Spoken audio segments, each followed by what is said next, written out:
അങ്ങനെ ഈ ആഴ്ച ഞാൻ ചന്തയിൽ എത്തിയിരിക്കുകയാണ്. രാത്രി 1:30 തന്നെ എത്തി. പോത്തും കുട്ടികളൊക്കെ കുറച്ച് ഇവിടെ നിൽപ്പുണ്ട്. അപ്പോൾ പെരുന്നാളിന് മുമ്പുള്ള ലാസ്റ്റ് ചന്തയാണ്. 2 ദിവസമുള്ള പെരുന്നാളിന്. അപ്പോൾ നല്ല കുട്ടികളൊക്കെ വന്നിട്ടുണ്ട്. അപ്പോൾ നമുക്ക് ഒരുപാട് പേർക്ക് കുട്ടികളെ എടുത്ത് കൊടുക്കണം. വേനിവില 23,000 രൂപ 24,000 ഒക്കെ ചോദിക്കുന്ന കുട്ടികളാണ് ഈ ഭാഗത്ത് നിൽക്കുന്നതെല്ലാം. 24 രൂപ മേനി വില ചോദിക്കുന്ന ലാട്ടിൽ നിൽക്കുന്ന കുട്ടികളാണ്. 20 കുട്ടികളുണ്ട്. ഈ ഒരു ലാട്ടിൽ 20 കുട്ടികളുണ്ട്. 24 രൂപ മേനി വില ചോദിക്കുന്ന കുട്ടികളാണ് ഈ ഭാഗത്ത് നിൽക്കുന്നത്.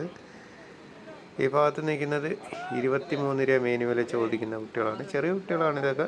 അവരുടെ ചോദ്യമാണ്. നമുക്ക് മുതലാവുന്ന വില നമുക്ക് പറഞ്ഞെടുക്കാം. അവർക്ക് മുതലായാൽ തരും, ഇല്ലെങ്കിൽ കച്ചവടം നടക്കില്ല. 2 ചെറിയ കുട്ടികളെ നമുക്ക് വേണം. പാലക്കാട്ടുള്ള സുഹൃത്തിന് വേണ്ടി എടുക്കണം. കളമശ്ശേരിയിലുള്ള സുഹൃത്തിന് വേണ്ടി ഇന്ന് പോത്ത് കുട്ടികളെ എടുക്കണം. അപ്പോൾ അവരെല്ലാം ഞാൻ വീഡിയോ അയച്ചു കൊടുത്തിട്ടുണ്ട്. അവർ സെലക്ട് ചെയ്ത് അയച്ചിട്ടില്ല ഇതുവരെയായിട്ട്. ഒരു മൂരി കുട്ടൻ ഇപ്പോൾ ഉണ്ട്. ഇത് കച്ചവടത്തിനായിട്ട് കൊണ്ടുവന്നാണെന്ന് തോന്നുന്നു. രാവിലെ വന്നപ്പോഴേ ഇവിടെ ഉണ്ടായിരുന്നു. പെരുന്നാളായിട്ട് വലിയ മൂരികളൊക്കെ ഒരുപാട്, മൂരിയും കാളയൊക്കെ ഒരുപാട് വന്നിട്ടുണ്ട്. പോത്ത് വന്നിട്ടുണ്ട്. ചന്ത ആക്റ്റീവായി തുടങ്ങിയിട്ടുണ്ട്. ഇന്ന് നേരത്തെ ചന്ത തുടങ്ങിയിരിക്കുകയാണ്. കന്നുകാലികളെല്ലാം വന്നുകൊണ്ടിരിക്കുകയാണ്. എല്ലാ ചൊവ്വാഴ്ചയാണ് പുലർച്ചെ 2 മണിക്കാണ് ഇവിടെ ചന്ത തുടങ്ങുന്നത്. അങ്ങനെ ഇവിടെ ഒരു 2-3 കുട്ടികളെ നമ്മൾ ഓച്ചറയുള്ള സുഹൃത്തുക്കൾക്ക് വേണ്ടി വാങ്ങിയിരിക്കുകയാണ്. ഒരു 3 ചെറിയ പോത്തുകുട്ടി ഒരു വീഡിയോ എല്ലാം അയച്ചു കൊടുത്ത് ഒരു കുട്ടിയെ ഇഷ്ടപ്പെട്ട ഒരു ക്യാഷെല്ലാം ഗൂഗിൾ പേ ചെയ്ത് തന്നായിരുന്നു. പിന്നെ കളമശ്ശേരിയുള്ള സുഹൃത്തിന് വേണ്ടി വാങ്ങിയിരിക്കുന്ന കുട്ടികളാണ് ഈ ഭാഗത്തേക്കുന്നത്. നമ്മൾ നേരം വെളുത്തിട്ട് എല്ലാവരും ഒരുമിച്ച് വീഡിയോ എടുക്കാം. പിന്നെ വണ്ടിക്കാർ വന്നിട്ടില്ല, വണ്ടിക്കാരെ ഏൽപ്പിക്കണം. പാലക്കാടേക്ക് 2 കുട്ടികളെ എടുത്തിട്ടുണ്ട്. അപ്പോൾ എല്ലാവരും ക്യാഷെല്ലാം പേയ്മെൻറ്റ് ചെയ്തു. പോത്തിൻ്റെ അവിടെ കാശെല്ലാം കൊടുത്തിരിക്കുകയാണ്. ചന്ത തുടങ്ങിയിരിക്കുകയാണ്. നമുക്ക് അകത്തോട്ട് പോകണം. അങ്ങനെ കുറച്ച് കുട്ടികളോട് ബാക്കി വന്നിരിക്കുകയാണ്. രാവിലെ കച്ചവടമായി പോയ കുട്ടികളാണ്. പക്ഷേ ക്യാഷിൻ്റെ എന്തോ വിഷയം വന്ന് അവരെല്ലാം തിരിച്ച് കൊടുത്തിരിക്കുകയാണ്. അപ്പോൾ ഇനി ഒരു 10-15 കുട്ടികളൂടെ ഇനി വിൽപ്പനയ്ക്കായിട്ടുണ്ട്. മേനി വില 23 രൂപ തന്നെയാണ് ചോദിക്കുന്ന കുട്ടികൾക്ക്. രാവിലെ 23 തന്നെ, ഇപ്പോഴും 23 തന്നെയാണ് ചോദിക്കുന്നത്.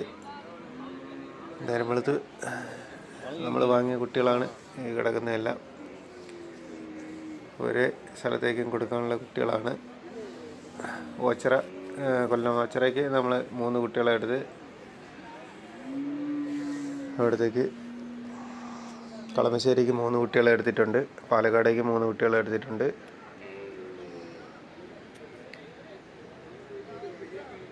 കൊട്ടാരക്കരയ്ക്കും ഒരു കുട്ടി എടുത്തിട്ടുണ്ട്. ഈ ലാസ്റ്റ് കിടക്കുന്ന കുട്ടി കൊട്ടാരക്കരയ്ക്ക് പോകാനുള്ളതാണ്. അപ്പോൾ ഈ ആഴ്ച വിളിച്ചു പറഞ്ഞ് ഒരുപാട് പേർക്ക് എടുത്തു. പിന്നെ കുറച്ച് പേർക്ക് കൊമ്പൊക്കെ ഇച്ചിരി ഉള്ളത് കൊണ്ടിട്ട് അത് പേർക്ക് വേണ്ട അടുത്ത ആഴ്ച നോക്കിയാൽ മതി എന്ന് പറഞ്ഞ്. ഇനി അടുത്ത ചന്ത വരുന്നത് ജൂൺ 1-ാം തീയതിയാണ്, ജൂൺ 2-ാം തീയതിയാണ്. ഈ ഒരു ചെറിയ പോത്തുകുട്ടിക്ക് അവർ 9 രൂപയാണ് ചോദിച്ചത്. നമ്മൾ 3000 രൂപ വരെ പറഞ്ഞ്. അപ്പോൾ അതിന് കൊടുക്കൂലെന്നാണ് പറഞ്ഞത്. 3000 രൂപയ്ക്ക് കൊടുക്കൂലെന്നാണ് പറഞ്ഞത്. പക്ഷെ അത് നാട്ടിലെത്തുമില്ലെന്നൊരു സംശയം. അതുകൊണ്ടാണ് മേടിക്കാതിരുന്നത്. ആരോഗ്യം കുറഞ്ഞൊരു കുട്ടിയായിരുന്നു. ചന്ത നല്ല തിരക്കുണ്ടെന്ന്. കാളാമൂരി ഇതെല്ലാം ഇവിടെ ഈ ഭാഗത്തുണ്ട്. ചന്തയ്ക്കകത്ത് അധികം കയറാൻ പറ്റില്ല. നമ്മൾ കുട്ടികളെല്ലാം എടുത്ത് കഴിഞ്ഞപ്പോൾ ഒരു സമയമായി. ചന്തയ്ക്കകത്ത് കുറച്ച് പോയി നോക്കണം എന്താണ് വിശേഷമെന്ന്. കുറച്ച് വീഡിയോ എൻ്റെ അത് മിസ്സായിപ്പോയി, ഡിലീറ്റായിപ്പോയി. ചന്ത നല്ല വലിയ പോത്തുകളെ വീഡിയോ ഒക്കെ എടുത്തതായിരുന്നു. എങ്ങനെ ഫോണിൽ നിന്ന് ഡിലീറ്റായിപ്പോയി. അല്ലെങ്കിൽ നല്ലൊരു ചന്തയായിരുന്നു ഇന്ന്. കുട്ടികളൊന്നും ഇതുവരെയായിട്ട് വിറ്റ് പോയിട്ടില്ല. നമ്മളെ കുട്ടികളെല്ലാം ഇവിടെ റെസ്റ്റ് എടുക്കുകയാണ്. വണ്ടിക്കാരെല്ലാം ഏൽപ്പിച്ച് നമ്മൾ ചന്തയിൽ നിന്ന് ഇറങ്ങാൻ പോണ്. 7:30 മണിയായി.